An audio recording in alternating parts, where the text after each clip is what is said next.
तो दोस्तों आज की वीडियो में बात करने वाले हैं क्या हम वेटिंग टिकट से यात्रा कर सकते हैं या नहीं कर सकते हैं। अगर नहीं तो अगर हम वेटिंग टिकट से यात्रा करते हैं तो इसके ऊपर कितना जुर्माना कितना फ़ाइन लगाया जाएगा, और साथ ही साथ अगर हम अपनी वेटिंग टिकट को कैंसिल कराते हैं तो इसके ऊपर कितने कैंसिलेशन चार्जेस लगाए जाएंगे। तो इन्हीं सारे सवालों का जवाब बिल्कुल आपको डिटेल में मिलने वाला है दोस्तों। तो हेलो फ्रेंड, मैं हूं रमेश कुमार और आपका बहुत बहुत स्वागत हमारे इस यूट्यूब चैनल टेक्निकल पॉडी में। तो दोस्तों आज की वीडियो बहुत ही इन्फॉर्मेटिव है, नॉलेजेबल होने वाली है। तो चलिए आज की वीडियो को बिना विलंब के शुरू करते हैं। दोस्तों सबसे पहला सवाल, क्या हम वेटिंग टिकट से यात्रा कर सकते हैं या नहीं कर सकते हैं। तो दोस्तों मैं आपको बताऊंगा कि आप बिल्कुल वेटिंग टिकट से यात्रा नहीं कर सकते हैं। दोस्तों पहले क्या होता था, आप कितनी भी वेटिंग लिस्ट टिकट आपके पास होती थी, 400 500 600 जो भी होती थी, उससे बिल्कुल आप ट्रैवल कर पाते थे। बट अब क्या हो गया कि आप बिल्कुल वेटिंग टिकट से ही ट्रैवल नहीं कर सकते हैं। तो सबसे पहले हम बात करने वाले हैं ऑनलाइन वेटिंग टिकट के बारे में। ऑनलाइन यानी कि आपने अपनी टिकट IRCTC एप्लीकेशन या फिर किसी और एप्लीकेशन से करा रखा है, और चार्ट प्रिपरेशन के बाद में आपकी टिकट क्या होता है कि रिमेंस वेट लिस्ट रह जाती है। तो इस सिचुएशन में बिल्कुल आप ट्रैवल नहीं कर सकते हैं। इसकी वजह मैं आपको बताने वाला हूँ। क्या होता है दोस्तों कि जब चार्ट की प्रिपरेशन हो जाती है उसके बाद क्या होता है कि आपकी जो wait list online wait list ticket होती है ऑटोमेटिकली कैंसिल कर दी जाती है, और उसका जो रिफ़ंड है 2 से 4 वर्किंग डेज़ में कैंसिलेशन चार्जेस को चार्ज करने के बाद आपके अकाउंट में क्रेडिट कर दिया जाता है। तो कैंसिलेशन चार्जेस के बारे में हम आगे बात करने वाले हैं इस वीडियो में।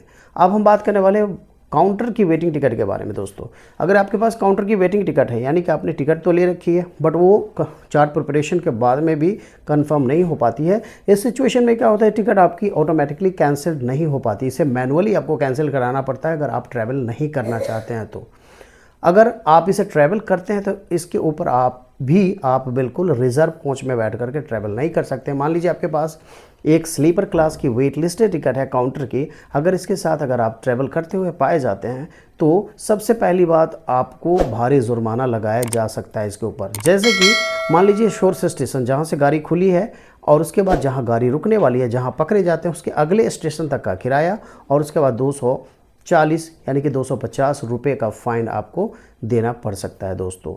और साथ में आपकी टिकट के जो चार्जेस है वो अलग है।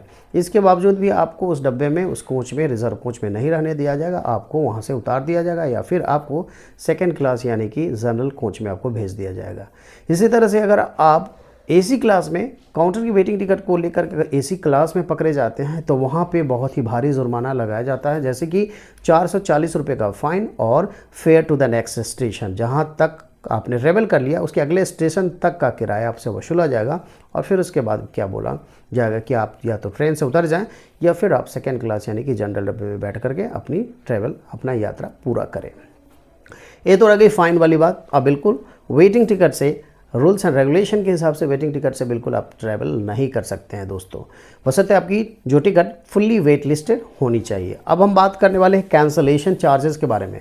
अगर मान लीजिए आपकी वेटिंग टिकट जो है कैंसिल यानी कंफर्म तो हुई नहीं है, आप इसे कैंसिल कराना चाहते हैं, तो आप इसके ऊपर कितने कैंसलेशन चार्जेस लगाए जाते हैं दोस्तों।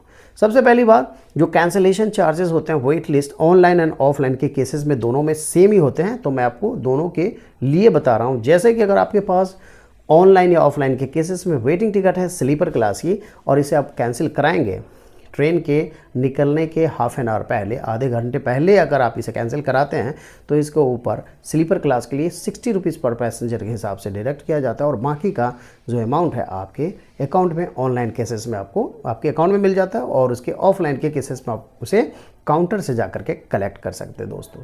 इसी तरह से अगर आपके पास AC क्लास की वेटिंग टिकट है तो इस टिकट के साथ क्या होता है दोस्तों, आपको 60 रुपीज़ प्लस GST के हिसाब से पैसे डिडक्ट किए जाते हैं, और बाकी का अमाउंट जो है ऑनलाइन के केसेस में आपके अकाउंट में और ऑफलाइन के केसेस में आपको काउंटर पे दे दिया जाता है दोस्तों। तो अब हम बताने वाले हैं कि अगर आपके पास वेट लिस्ट टिकट है, चाहे वो काउंटर की हो या फिर ऑनलाइन हो, आप उस टिकट से बिल्कुल यात्रा नहीं कर सकते हैं। यानी कि भारतीय रेलवे के नए नियम के हिसाब से आप इसे ट्रैवल नहीं कर सकते। अगर करते हैं तो बहुत ही भारी जुर्माना लगाया जाएगा। जो जुर्माना मैंने आपको बताया वो सारा जुर्माना आपको पे करना पड़ सकता है दोस्तों। तो कैसी लगी वीडियो और कैसा लगा ये जो अपडेट है भारतीय रेलवे का, कमेंट बॉक्स में ज़रूर बताएं। मिलते हैं एक और इन्फॉर्मेटिव और नॉलेजेबल वीडियो के साथ, तब तक के लिए bye. Thank you, thanks for watching.